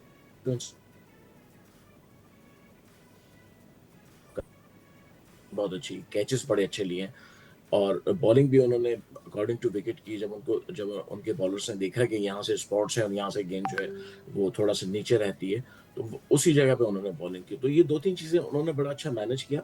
रावलपिंडी की टीम अब चूंकि इस सीजन में तो बाहर हो चुकी है, लेकिन एक बात अच्छी है कि जाते जाते वो अपना जो मेंटल अप्रोच है उनकी, वो बिल्कुल नेगेटिव नहीं जाएगी। कम से कम 1 या 2 मैच तो जीत के ही जाएंगे, तो ये अच्छी बात है। और नई टीम है, कंबाइन होने में टाइम लगेगा। राशिद लतीफ़ जो उनके डायरेक्टर हैं, उन्होंने यही बात कही कि देखें एक टीम जब बनती है तो उसको बनते-बनते टाइम लग जाता है। जी। तो अभी नई टीम बनी है तो इसको टाइम मिले, थोड़ा-सा दें, आपको ये पीएसएल की सबसे अच्छी टीम बन के दिखाएँगे। और मेरे ख्याल में रिजवान की अपनी फॉर्म का भी बड़ा लेना देना था, उनका कॉन्फिडेंस कप्तान के तौर पर। इस पर बात करते हैं, हमारे साथी हैदर भाई मौजूद रहिएगा। हमजा, ये बताइएगा कि कराची में ट्रेनिंग सेशन के दौरान आपकी इंजरी भी हो गई थी, अब इंजरी कैसी है, रिहेबिलिटेशन कैसी रही, और अगर मौका मिलता है तो क्या लग रहा है कौन सा खिलाड़ी है जो आपका टारगेट होगा? देखिए, सबसे पहले तो अल्लाह का शुक्र है, अल्लाह ने मुझे सेहत तंदुरुस्ती दी है अल्हम्दुलिल्लाह, और सबकी दुआओं का नतीजा है कि आज अल्हम्दुलिल्लाह। और ये देखें, मेरा कोई मकसूद अहदाफ तो नहीं है कोई, लेकिन मेरा पहला पीएसएल है जिसके लिए मैंने ट्रेनिंग की है। तो हर बैट्समैन मेरे लिए एक जैसा है, कोई भी विकेट हो, कोई भी बैट्समैन हो, तो मैं उसको यही समझता हूँ कि ये बैट्समैन, ये विकेट है मेरी। और चाहे वो सामने मैक्सवेल हो, चाहे वो सामने साहिबजादा फरहान हो, तो मेरा काम है सिर्फ विकेट को हिट करना और आउट करना, और ज़्यादा से ज़्यादा अपनी टीम के लिए अच्छी परफॉर्मेंस दूँ जिससे मैं अपनी टीम की जीत में अहम किरदार अदा कर सकूँ। Alright Hamza, thank you so much for taking out time. हमें पता है कि आपके सेशन का इस वक्त है, तो हम आपको तो जाने देंगे, लेकिन हैदर भाई हम आपको नहीं जाने देंगे। हमने बात कर ली पिंडीज़ की, चलें, that's a good thing, that's a good sign. लेकिन इस्लामाबाद के लिए अब जो वर्क है दैट्स कट आउट, और उनके ज़्यादा मैचेस बचे नहीं हैं। जो मैचेस बचे हैं उनको वो दोनों जीतने होंगे, फिर उसके बाद क्वालिफिकेशन जो है उस पर उनको आना पड़ेगा। तो इस्लामाबाद के लिए सिचुएशन जो है वो टफ से टफर होती जा रही है। इस्लामाबाद यूनाइटेड के लिए अब आखिरी 2 मैच उनको जितना हर सूरत में होंगे ताकि वो प्लेऑफ में जगह बना सकें। लेकिन ये है कि उनके 2 मैच इतने मुश्किल नहीं है, जैसे कि अब उनका एक मैच शायद कोयटा के साथ है। कोयटा की टीम जो है उसकी परफॉर्मेंस भी बहुत ख़राब रही है। तो अब देखा जाए तो इस्लामाबाद मुझे तो लगता है कि प्लेऑफ में पहुंच जाएगी।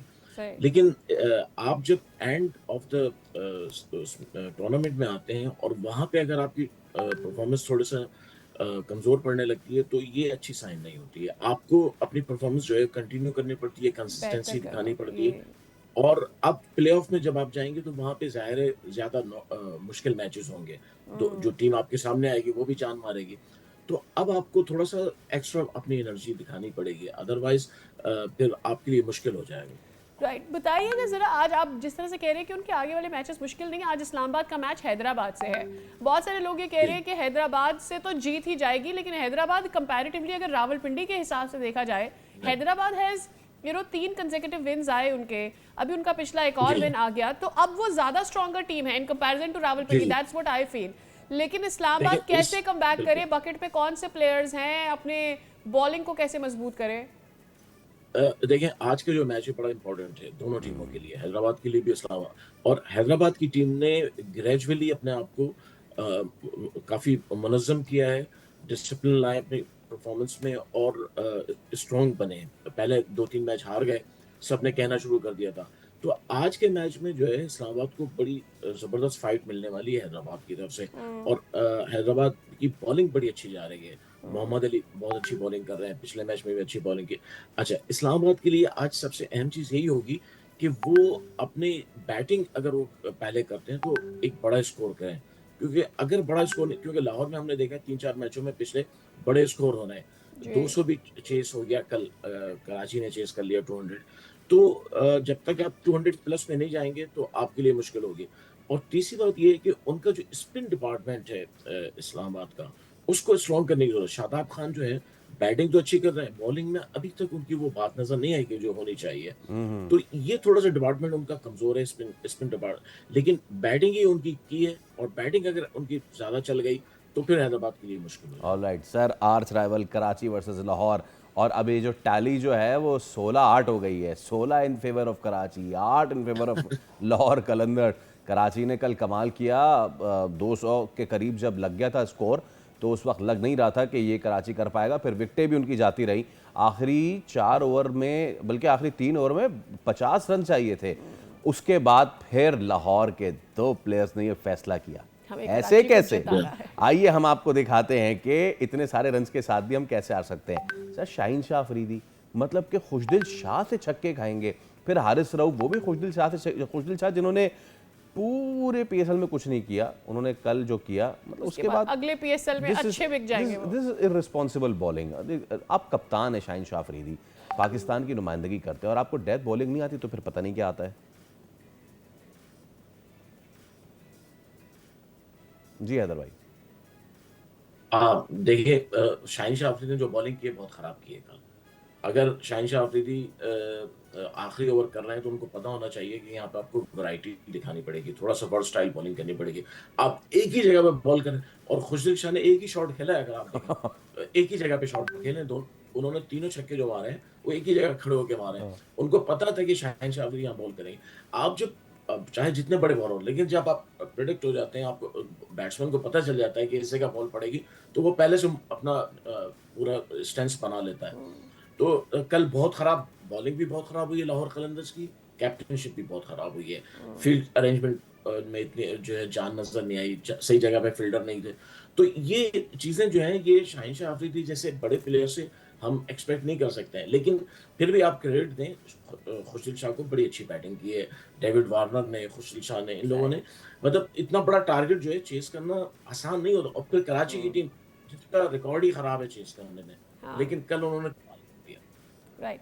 अब मुझे ये बताएं, हम आज शाहीन शाह अफरीदी की कप्तानी की बात कर रहे हैं कि आप being a captain, being the premier bowler of Pakistan, अगर आपको ये नहीं पता कि आपका अपना प्लेयर जो पाकिस्तान से खेलता है, खुशदिल आपको प्रेडिक्ट कर सकता है, तो दुनिया क्या आपको प्रेडिक्ट नहीं कर सकती। सलमान अली आगा की कप्तानी के बारे में आप बात करें कि एज अ T20 कैप्टन उनका रोल क्या है, पीएसएल में कहाँ नजर आ रहे हैं, रिजवान चल नहीं रहे। मुझे तो अपने कैप्टनसी मटेरियल के ऊपर सवाल नजर आ रहा है कि भाई हमारे फ्यूचर में कौन कप्तान है अब आपका। बाबर, बिल्कुल बिल्कुल सही बात है आपकी। इस वक्त कप्तानी एक सवाल बन गया है पाकिस्तान की T20 में जो है। सलमान अली आगा तो 100% रिमूव हो जाएंगे, ये तो सबको यकीन है जी हाँ, कि वो रिमूव हो जाएंगे। अलबत्ता कौन कप्तान बनेगा ये सबसे बड़ा सवाल है, क्योंकि इस सीजन में बाबर आजम ने बड़ी अच्छी कप्तानी की है। अब कुछ लोग कह रहे हैं कि बाबर आजम को दोबारा कप्तान बना दिया जाए, लेकिन ये क्रिकेट की PCB की रिवायत के खिलाफ होगा कि एक आदमी जिसको आपने 2 दफा हटाया फिर बनाया, तो वहां पे दोबारा। लेकिन सवाल ये है कि अगर वो नहीं बनेंगे तो किसको बनाएंगे। रिजवान का टीम में आना मुश्किल लगता है, उनकी परफॉर्मेंस सही नहीं है। शाहीन शाह अफरीदी एक्सपोज हो चुके हैं। तो अब पाकिस्तान क्रिकेट बोर्ड के पास एक बहुत बड़ा सवाल है कि कौन कप्तान बनेगा T20 में। लेकिन देखें, जो भी कप्तान बने उसको पहले एक बात ये समझनी होगी कि आप इंटरनेशनल लेवल पे जब जाके खेलते हैं वहाँ क्रिकेट कुछ और है, PSL कुछ और है। PSL में आपके पास बड़े प्लेयर्स नहीं है, बड़े कंपटीशन नहीं है, आपको परवाह नहीं है जो कुछ हो जाए। वहाँ पूरी कौम की नजरें लगी होती हैं, 24 करोड़ अवाम आपको देख रहे होते हैं, दुनिया भर क्रिकेट देखने वाले देख रहे होते हैं। तो ये बड़ा मुश्किल है एक आदमी के लिए कि वो यहाँ अच्छी कप्तानी करे लेकिन इंटरनेशनल भी जाके कर सके। तो ये देखना ये कि पाकिस्तान की नेक्स्ट सीरीज जो है T20 की, उसमें कौन कप्तान बनता है। ऑलराइट। और आपने बात की है कैप्टनसी मटेरियल की, हमने काफ़ी बात की। प्रॉब्लम ये है कि हमने किसी को बनने भी तो नहीं दिया ना। सरफराज से जो मामला शुरू हुआ टॉपलिंग का, वो बाबर पे आया, फिर शाहीन पे आया, फिर रिजवान पे आया। माय क्वेश्चन इज़ के सर, इस साल हमारी अभी क्रिकेट अब ये PSL ख़त्म हो जाएगा अभी 10 दिन में, उसके बाद हमारी फिर बांग्लादेश का टूर, फिर बहुत सारे टूर्स अभी मज़ीद प्लान हो भी रहे हैं। असल जो बड़ा है मार्का वो है 2027 वर्ल्ड कप। क्या देखते हैं आप 2027 के वर्ल्ड कप में? पाकिस्तान के चांसेस नहीं पूछूंगा आपसे, मैं बिल्कुल भी नहीं, बहुत मुश्किल है क्योंकि मैं सिर्फ ये पूछूंगा कि बहुत कम टाइम हमारे पास है, हमारे पास इतने चैलेंजेस हैं, कैप्टनसी का चैलेंज है, मिडिल ऑर्डर का चैलेंज है, इन चैलेंज को पूरा भी कर पाएंगे हम? जीतना तो दूर की बात। देखिए बहुत मुश्किल है क्योंकि है भी जो वर्ल्ड कप वो साउथ अफ्रीका में है, 23 विकेटों के ऊपर है वहाँ पे। पाकिस्तान के मैचेस भी जो है जोहानिसबर्ग और सेंचुरियन वगैरह में होंगे, तो वहाँ पे दूसरी बात ये है कि अभी तक हमारी तवज्जो ही नहीं है वर्ल्ड कप के ऊपर। दूसरे मुल्कों ने वर्ल्ड कप के लिए टीम बनाना भी शुरू कर दी और अपनी ऑलमोस्ट टीम को बना भी लिया है कि ये प्लेयर है। हमारे यहाँ भी पता ही नहीं है कि कौन होंगे। वनडे की टीम जो है वो चूँकि वनडे का टूर्नामेंट है, तो वनडे की टीम में आपको थोड़ा सा जो है टेम्परामेंट वाले प्लेयर्स भी रखने पड़ते हैं। ऐसा नहीं है कि आप मारदार करने वाले रखते हैं। अच्छा, जो हमारे रेगुलर ओपनर थे वनडे में वो फेल हो गए। साइम अयूब जो है अब उनका टीम में पता नहीं आ सकते हैं या नहीं आ सकते हैं। तो पाकिस्तान क्रिकेट मैनेजमेंट जिनके हाथ में है उनको अभी तक सही बात ये वर्ल्ड कप की फिक्र ही नहीं है, वो अभी इस पर सोच ही नहीं रहे। वो सिर्फ इस बात पे सोच रहे हैं कि जो सीरीज हो उसको जीता कैसे जाए। पाकिस्तान में होती है तो पंखे लगा के जीत लेते हैं, पाकिस्तान से बाहर होती है तो कहते हैं भाई क्या करें, वहां पे जाके जीतना मुश्किल है।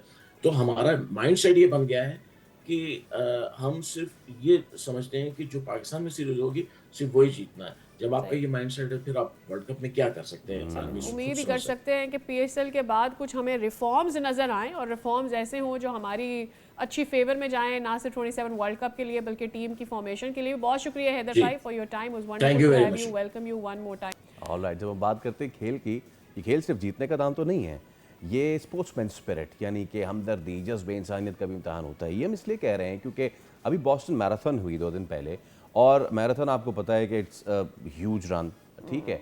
और एक बहुत ही ज़बरदस्त हमने मंजर देखने को हमें मिला जब इख्तितामी लाइन से चंद कदम दूर एक जो मैराथनर थे जिनका नाम था अजय हरिदास, वो उनको क्योंकि क्रैम्प पड़ गया, यस देयर यू गो, इस अजय को पड़ा क्रैम्प और वो बिल्कुल भी नहीं उठ पा रहे थे।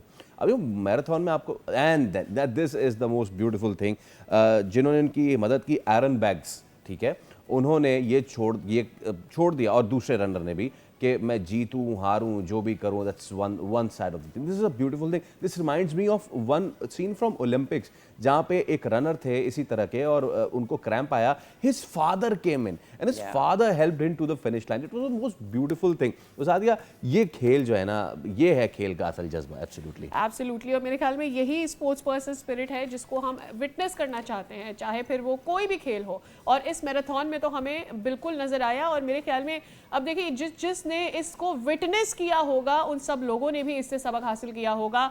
और जो लोग, आने वाली जो जनरेशन है जो इस मैराथन को देख रहे हैं, जो खुद भी स्प्रिंटर्स होंगे, मैराथन रनर्स होंगे, उन्होंने भी ये समझा होगा कि यार कितना अच्छा जज्बा है। तो खेल सिर्फ आप इसलिए नहीं खेलते कि आप जीत जाएं, बल्कि इसलिए भी खेल रहे होते हैं कि उस स्पिरिट को आप इंजॉय कर सकें, उस लाइवलीहुड को आप इंजॉय कर सकें जो आपको गेम्स में हिस्सा लेने से हासिल होता है। वाल इसके साथ ही हम ले रहे हैं ब्रेक के बाद हासिल होते हैं।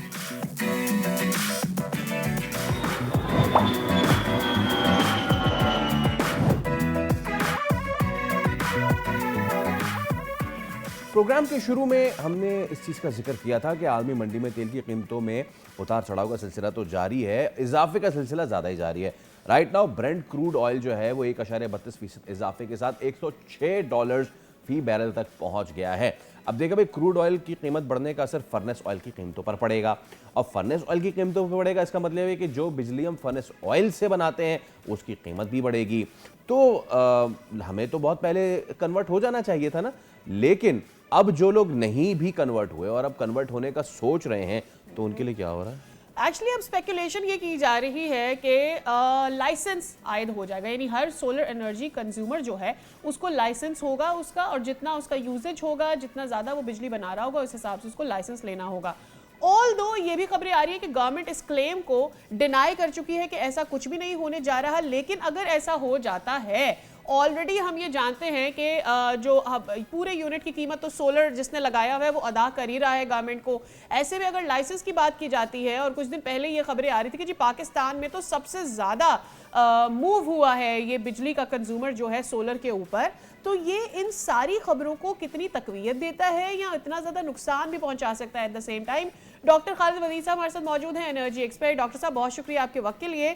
सर, मसला ये है कि पहले गवर्नमेंट ये कॉन्फिडेंस देती है अपने बायर को और यूज़र को कि भाई आप सोलर की तरफ जाएं, सस्टेनेबल एनर्जी की तरफ जाएं और आपको फ़ायदा होगा। अब ये जो नई खबरें आ रही हैं लाइसेंस के हवाले से, एक तो ये कि ये कितना प्रैक्टिकल है और क्या वाकई होने जा रहा है?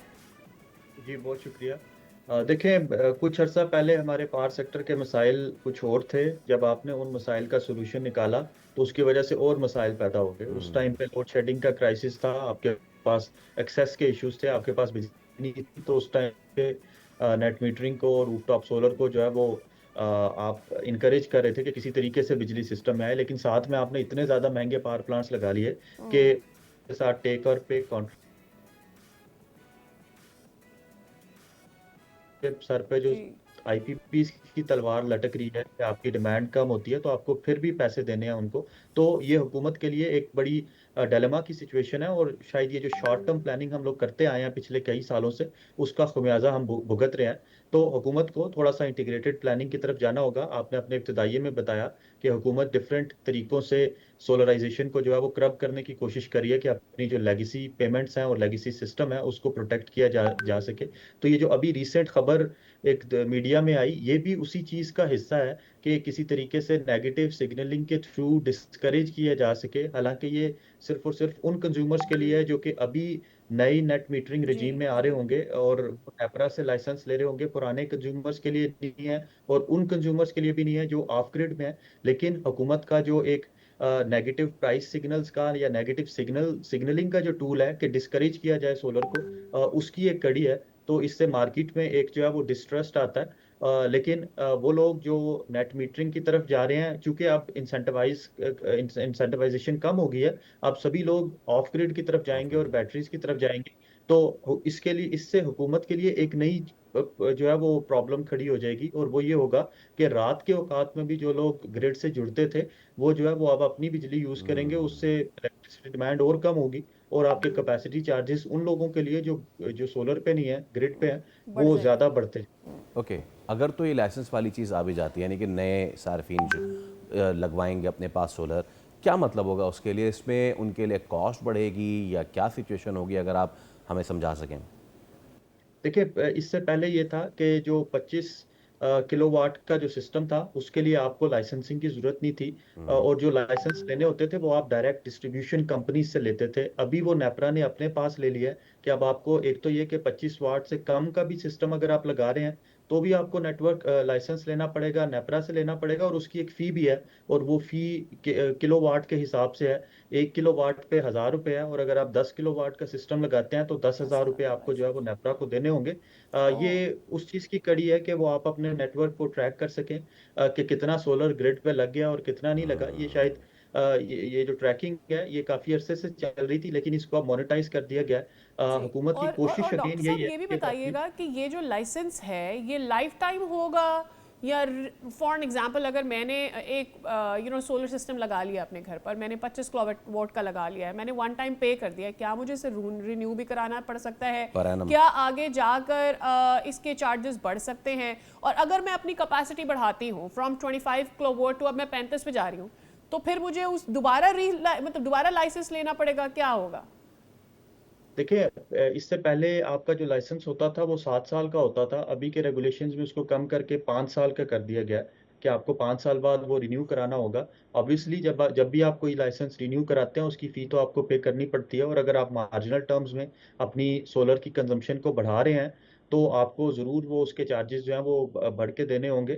ख़ास तौर पे से बढ़ा रहे हैं तो वो आगे फ्यूचर में जाके नेपरा शायद उस चीज़ को लोग अपने सैंक्शन लोड या जो असाइन किया गया था लोड उससे ज़्यादा सोलर प्लेट्स जो है वो ना लगा लें, तो उस चीज़ के लिए जो चार्जेस होंगे वो ज़्यादा बढ़ के होंगे। लेकिन अगेन सबसे जो बड़ी चीज़ देखने वाली है, चार्जेस लगे नहीं लगे, नए लोगों के लिए लगे, पुराने लोगों के लिए या ऑन ग्रिड लोगों के लिए लगे या ऑफ ग्रिड के लिए भी लगे, इससे जो मार्केट में अनसर्टेनिटी आई है ये प्लानिंग की फिलॉसफी के खिलाफ है। हुकूमत को बड़ा क्लियरली इस चीज़ को स्टेट करना चाहिए कि ये चीज़ उन लोगों के लिए है जो ऑन ग्रिड के बजाय इसके कि आप इंसेंटिवाइज करें नए को खास तौर पे मिडिल क्लास और लोअर मिडिल क्लास जिनकी पहुंच में अब सोलर आना शुरू हुआ है, वो लोग जो अफोर्ड कर सकते थे पहले, अपर क्लास और अपर मिडिल क्लास, उन्होंने तो लाइसेंसिंग लेके सोलर पैनल्स लगा लिए। लेकिन अब जब मिडिल क्लास की, लोअर मिडिल क्लास की बारी आई तो आपने सारे इंसेंटिव्स वापस ले लिए। ये अगेन वही एलीट कैप्चर वाला कल्चर है कि आप अमीरों को तो इंसेंटिवाइज कर देते हैं लेकिन जब आम लोगों की बारी आती है तो आप सारे इंसेंटिव्स वापस ले लेते हैं। तो हुकूमत को चाहिए कि इस चीज़ को फ़रोग दें, खास तौर पे उन कंज्यूमर्स के लिए जो कि प्रोटेक्टेड कंज्यूमर्स हैं। प्रोटेक्टेड कंज्यूमर्स वो कंज्यूमर्स हैं जो 200 से कम यूनिट्स यूज़ करते हैं और उनको आप बिजली का यूनिट 10 रुपये का बेचते हैं और ख़ुद हुकूमत सब्सिडाइज करती है। IMF का जो प्रोग्राम है उसके मुताबिक 2027 में आपने ये सारे के सारी सब्सिडी जो है वापस लेनी है। इसका मतलब है प्रोटेक्टेड कंज्यूमर्स के लिए भी बिजली का जो बिल है वो ज़्यादा हो जाएगा, प्राइस ज़्यादा हो जाएगी। तो बजाय इसके कि आप उनको टारगेटेड सब्सिडी दें या कैश ग्रांट्स दें, आप उनको सोलर पैनल्स दे के आप उनसे सब्सिडी वापस लें, वो शायद ज़्यादा सस्टेनेबल हो। डॉक्टर साहब, thank you so much for your time. और हम उम्मीद ही कर सकते हैं आवाम के लिए आसानी जो हो वो सामने खुलकर सामने आए। द प्रॉब्लम है कि कुछ सवाल मज़ीद कुछ तशनगी रह गई तो हम अपनी आपस की गुफ्तगू में कर लेते हैं, और वो ये कि जो डॉक्टर साहब कह रहे थे कि एक नेगेटिव सेंटिमेंट जाएगा अक्रॉस द यूज़र्स, क्या वो नेगेटिव सेंटिमेंट मार्केट पे भी असर करेगा? This is one thing. आप कितना ज़्यादा डिस्करेज कर सकते हैं एक आदमी जो कि, और अब ये ऑलरेडी फर्नेस ऑयल पे बनने वाली बिजली की बढ़ती कीमतों का इम्पैक्ट आना शुरू हो चुका है। You see in the month of, अब मैं, क्योंकि हम कराची में, तो वी टॉक अबाउट कराची में ही वो बिल्स जो कि नहीं आने चाहिए थे इतने ज़्यादा, वो लोग जिन्होंने अभी सोलर नहीं लगवाया, जो अभी भी कन्वेंशनल बिजली इस्तेमाल कर रहे हैं, दैट हैज़ डबल्ड। क्यों? क्योंकि फर्नेस ऑयल की कीमतें डबल हो चुकी है। With this leaves me with the thing Sadia, हम अपने प्लेटफॉर्म से पूरी दुनिया ये चीख के कह रही थी कि जी रिजर्व्स डिप्लीट हो रहे हैं, जिन तरीक़ों से हम बिजली बना रहे हैं वो सस्टेनेबल नहीं है, तो कन्वर्ट कर लें, नहीं किया। ये डिज़ास्टर सामने आ गया कि जंग हो रही है और ये जंग मज़ीद बढ़ती है, तो रिजर्व्स कम हो या ना हो, जंग की वजह से तो मामला ख़राब होंगे ही।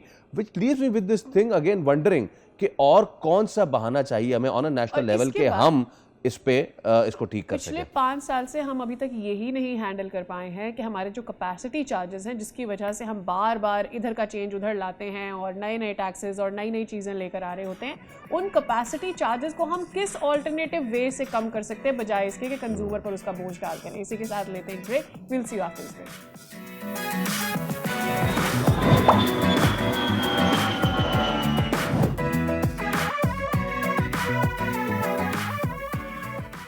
Welcome back again. हमारे साथ जुड़े रहने के लिए आपका बहुत बहुत शुक्रिया। एक अच्छी खबर ये भी है पाकिस्तान की मालियाती सूरत हाल की अगर हम बात करते हैं, और डेवलपमेंट ये आई है कि पाकिस्तान ने यूएई की जानिब से जो दिए गए तमाम डिपॉजिट्स थे उनको वापस कर दिया है। स्टेट बैंक ऑफ पाकिस्तान के मुताबिक जो मजमूई तौर पर 3.45 अरब डॉलर्स की रकम थी उसे मरहलावार वापस कर दिया गया है। गुज़श्ता रोज़ 1 अरब डॉलर की अदायगी थी जो कि मुकम्मल कर ली गई है। That's how we have paid off everything. अब देखना ये है कि ये एक जो हमारी डिप्लोमेटिकली भी इसको बहुत अच्छा समझा जा रहा है, दूसरा इसको कॉन्फिडेंट भी समझा जा रहा है जो मालियाती इदारे हैं उनकी तरफ, जब पाकिस्तान किसी भी मुल्क का कर्जा टाइमली पे ऑफ कर देता है, ये किस तरह से हमारे मुल्क के आने वाले दिनों में हमारे जो इकोनॉमिक सूरत हाल है उस पर रिफ्लेक्ट कर सकता है। क्रेडिट रेटिंग की आप बात करें गालिबन। अच्छा, अब ये भी एक पेशरफ्त तो है ना कि सऊदी अरब की जानिब से पाकिस्तान को 3 अरब डॉलर्स की माली मावनत भी जो फराहम की गई है। माहिरीन के मुताबिक ये सूरत हाल पाकिस्तान के मालियाती ताल्लुकात में तवाज़ुन और एतमाद की अक्कास है। एक तरफ अदाई की जिम्मेदारी पूरी की जा रही है, दूसरी जानिब स्ट्रेटेजिक शराकतदारों से माली सपोर्ट भी जारी है। इसी पे हम बात कर लेते हैं। हमारे साथ मौजूद है माहिर रमेशद चौधरी अकमल साहब। चौधरी साहब, अस्सलाम वालेकुम, बहुत शुक्रिया आपके वक्त के लिए। तो चौधरी साहब, यू नो व्हाट, मेरा पहला सवाल यही है कि इस पे बहुत सा पॉलिटिकल एंगल ढूंढा गया है इस सारे मामले पे। मैं चाहूँगा कि उसकी वजाहत तो पाकिस्तान ने, यूएई ने, दोनों ने की है कि it was a regular payment thing. आप इसमें कुछ हमारी रहनुमाई कर सकते हैं? देखें, इसके अगर हम ये कहें कि इसकी वजह जो है हमारे सिफारती ताल्लुकात नहीं है, तो मेरे ख्याल में ये गलत बयानी होगी। बहरहाल किसी न किसी एंगल से अगर देखा जाए तो हमारे सऊदी अरब से जो अच्छे ताल्लुकात हैं एक तरफ, तो लेकिन दूसरी तरफ यूएई से बहरहाल सिफारती ताल्लुकात में सरमोहरी इस लोन की वापसी की वजह है। इससे अगर हम डिनाई करेंगे तो फिर मतलब गलत बात होगी। कहीं ना कहीं इस चीज़ का है, ये ठीक है कि नॉर्मल ट्रांजैक्शन है, मुल्क या कंट्रीज जो हैं एक दूसरे से कर्जे लेते भी रहते हैं, वापस भी करते रहते हैं। 6-6.5% जो है यूएई हमें इसके ऊपर मार्कअप हमसे ले रहा था, तो कोई फ्री में तो उसने कर्जा नहीं दिया हुआ था, ना हम पे कोई एहसान किया हुआ था कर्जा दे के। तो पाकिस्तान ने जो वो अकॉर्डिंगली उन्होंने कहा जी नहीं, हम इसको नहीं करना चाह रहे, तो पाकिस्तान ने कहा ओके जी, हम जो है वो आपको वापस कर देते हैं। ऑन दी अदर हैंड अगर देखा जाए तो पाकिस्तान को सऊदी अरब ने इस मौके के ऊपर जो है वो सपोर्ट किया है और हमें जो है वो 3 अरब डॉलर किए, ताकि हमारे जो नेट रिजर्व्स हैं उसकी पोजीशन के ऊपर कोई बहुत ज़्यादा फर्क ना है और वो मेंटेन रहे। तो यूएई के अगर पॉइंट ऑफ व्यू से देखा जाए तो मैं ये बहरहाल समझता हूँ कि इसकी वजह सिफारती ताल्लुकात में जो सरमोहरी और हालिया ईरान अमेरिका जंग का जो पस मंज़र है, इसको इग्नोर नहीं किया जा सकता। राइट। तो अब आपकी ही बात से जो आप कह रहे हैं कि एक रिलेशनशिप में हो सकता है थोड़ा सा एक क्रैक जिसकी वजह से ये रिजल्ट हमें लगा, आप इसकी डिप्लोमेटिक जो पोजीशनिंग है पाकिस्तान की, फिर इसको कैसे देखते हैं अब गल्फ में? व्हेन वी से कि ऑब्वियसली हमारे सऊदी अरब से पहले ही अच्छे ताल्लुकात थे, हमारा उनके साथ डिफेंस पैक्ट है और अब हमारे रिजर्व्स बेहतर रहे, इसकी वजह से उन्होंने ये कर्जा हमारे अकाउंट में डाला। तो इस सारी सूरत हाल में आप पाकिस्तान की डिप्लोमेटिक पोजीशनिंग को कैसे देखते हैं फिर? देखिए, मैं पाकिस्तान से ज्यादा जो है ना, मैं यूएई की डिप्लोमेटिक पोजीशनिंग जो है ना उसके ऊपर कंसर्न हूँ, क्योंकि यूएई ने अपने ताल्लुकात इजराइल के साथ जो है ना वो मुस्तहकम किए हैं और उसके बदले में उसने पाकिस्तान से भी जो है वो एक किस्म का थोड़ा सा आप देखें तो अगेंस्ट एक्शन पोजीशन ली है, सऊदी अरब के भी अगेंस्ट पोजीशन ली है और ईरान के भी अगेंस्ट पोजीशन ली है। तो यूएई को ज्यादा कंसर्न होना चाहिए। वहां पे जो मेरे दोस्त अहबाब रहते हैं, जाहिर है वहां से कोई अभी तक ऑथेंटिकेटेड न्यूज तो नहीं आई, सुनी सुनाई बात है जैसे दोस्त ने बता दी। तो वहां पे ये है कि अब इस वक्त फॉरेन जो करेंसी है वो अकाउंट से निकालने के ऊपर पाबंदी उन्होंने लगाई हुई है। इजीली जो है वो अमाउंट जो है वो ट्रांसफर आप नहीं कर सकते और हालिया बदतरीन जो माशी बहरान है उसका सामना यूएई कर रहा है। वहां से जो 20 सालों की उनकी मेहनत थी, 20 या 30 सालों की, वो जो उन्होंने वहां पे एक हेवन बनाने की जो है ना शुरुआत की थी और हैवी बिल्डिंग्स वगैरह बनाई थी और बड़ा उसको माशी हब बनाने की कोशिश की थी जिसमें वो कामयाब भी थे। आप यकीन करें कि अमेरिका और ईरान जंग के बाद दिनों में वहां से लोग भागे और वहां पे आपको फॉरेनर जो है ना बहुत कम तादाद में जो है वो नजर आ रहे होंगे। ऑन दी अदर हैंड अगर आप पाकिस्तान की बात करें तो पाकिस्तान माशी तौर के ऊपर तो वैसे तो पिछले 70 साल से स्ट्रगल कर रहा है, लेकिन हालिया 4-5 वर्षों में बहुत ज्यादा स्ट्रगल करता हुआ नजर आ रहा था। लेकिन इसके बावजूद पाकिस्तान ने अपने आप को जो पोजीशन किया है, तो पाकिस्तान के तकरीबन तमाम ममालिक के साथ अच्छे ताल्लुकात हैं, बिलखुसूस चाइना की बात की जाए, अमेरिका की बात की जाए, यूएई की सॉरी केएसए की बात की जाए, सऊदी अरब की और ईरान की भी। तो पाकिस्तान ने अपने आप को वेल बैलेंस्ड और अच्छी पोजीशन के ऊपर रखा है और अब तो बाकायदा पीस मेकर के तौर के ऊपर सामने आ रहा है आफ्टर दिस। तो इसके डेफिनेटली हमें जो है वो माशी फायदे हासिल हो रहे हैं और ये हालिया जो $3 अरब जो से मिले हैं हमें सऊदी अरब से, तो ये इसको तो सिर्फ एक आगाज समझा जा रहा है। इसके बाद जो है वो चीजें और मजीद जो है वो स्ट्रेंथन होने जाएंगी। जो पाकिस्तान ने अब इस वक्त अपनी पोजीशन ली है और ग्लोबली अपने आप को मनवाया है as compare to India, as compare to UAE या as compare to other countries, Pakistan has placed itself very well. Chaudhary साहब, एक विंडो ऑफ अपॉर्चुनिटी पाकिस्तान के लिए ये बनी है मईशत के तौर पे। कल हमने अपने शो में ट्रांसशिपमेंट का जिक्र किया था और हम देख रहे थे कि कैसे पाकिस्तान की बंदरगाहों पे इस वक्त जो है वो बड़ा अच्छा काम हो रहा है। सो ओवरऑल हम इस सारी इशू को, नॉट सिर्फ अपनी क्रेडिट रेटिंग को बढ़ाना एंड ऑल, लेकिन इस सारे मामले में हम कैसे, कौन सी वो बड़ी मेजर 5 से 6 इस्लाहात हैं जो हम करें अमिडस्ट ऑल दिस कि वो हमें लॉन्ग टर्म बेनिफिट करें? देखिए, सबसे पहले अगर हमने इंडस्ट्री को और अपने एग्रीकल्चर को या दीगर जितने भी शोबे हैं उनको तरक्की देनी है तो 4 से 5 तो मेरे ख्याल में फिंगर टिप्स के ऊपर जो है वो इस्लाहात है। सबसे पहले तो पावर टैरिफ को कम करना होगा और उसके लिए जो है ना वो सिर्फ एक पॉलिसी जो है ना वो ये नहीं है कि एक अनाउंसमेंट कर दी कि जी इतने फीसद बिजली का। इसके लिए एक लॉन्ग टर्म जो है ना हमें प्लान बनाना पड़ेगा कि हमें आएगा 20 सालों में अपनी तवानाई की जरूरत किस तरीके से पूरी करेंगे, उसको कहाँ से हम एक्वायर करेंगे और किस रेट के ऊपर लोगों को देंगे। नंबर 1 तो पावर टैरिफ है। सेकेंडली जो है वो हमें अपना जो टैक्सेशन का सिस्टम है इसको थोड़ा सा जो है वो रिलैक्स करना पड़ेगा। लाइक अब जो मोहसिन नकवी साहब ने कल परसों बात की है कि इस्लामाबाद में वो होटलिंग इंडस्ट्री को फरोग देने के लिए उनको टैक्स इंसेंटिव्स दे रहे हैं। तो मैं ये नहीं कहता कि हमें टैक्स इंसेंटिव्स देने चाहिए, क्योंकि जाहिर है अगर टैक्स नहीं होंगे तो हुकूमत कैसे चलेगी या हुकूमत अपने अखराजात कैसे पूरे करेगी। लेकिन क्वांटिटी जो है वो उसको ज्यादा बढ़ाना चाहिए रादर देन कि उसके ऊपर जो है ना अमाउंट के ऊपर हम फोकस करें कि इतने अरब डॉलर हमने जो है ना इतने लोगों से लेने, उसके बजाय आप अपना जो टैक्स पेयर्स हैं उसको बढ़ाएं, उनको बिजनेस की अपॉर्चुनिटीज दें। तो नंबर 2 जो है ना that is tax policy which is very important. उसके बाद जो है ईज ऑफ डूइंग बिजनेस की बात है, 1 विंडो ऑपरेशन होना चाहिए। कि नहीं फलाने से एनओसी ले, फलाने से एनओसी टैक्स ले, में तो इस ना टाइप की देने चीजें वाली हमें सहूलत करनी हम इससे पहले भी ये गलती कर चुके हैं। बहुत शुक्रिया चौधरी अकमल साहब, वी रियली होप गलती दोबारा ना करना चाहे। वेल, जाते जाते आपको आगाह करना चाहते हैं कि फ़लस्तीन में 25 अप्रैल को बल्दियाती इंतखाबात का इनेकाद होने जा रहा है, जिससे मकामी सतह पर नुमाइंदगी और अवामी शमूलियत के फ़रोग की जानिब एक अहम कदम समझा जा रहा है। और सेंट्रल इलेक्शन कमीशन फ़लस्तीन के मुताबिक नए इंतखाबी कवानीन के तहत 2 मुख्तलिफ निज़ाम मुतारिफ कराए गए हैं, जहाँ शहरी इलाकों में ओपन लिस्ट जबकि दही इलाकों में अक्सरियती बुनियादों पर उम्मीदवारों का इंतखाब किया जाना है। जो अहम बात है वो ये कि 2 दहाइयों के बाद ये इलेक्शन होने जा रहे हैं।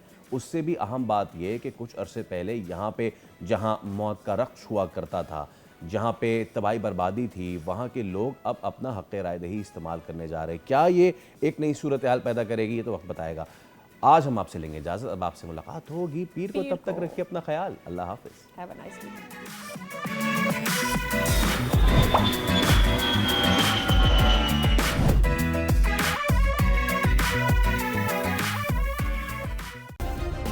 सब्सक्राइब करें और बेल दबाएं ताकि कोई खबर रह न जाए।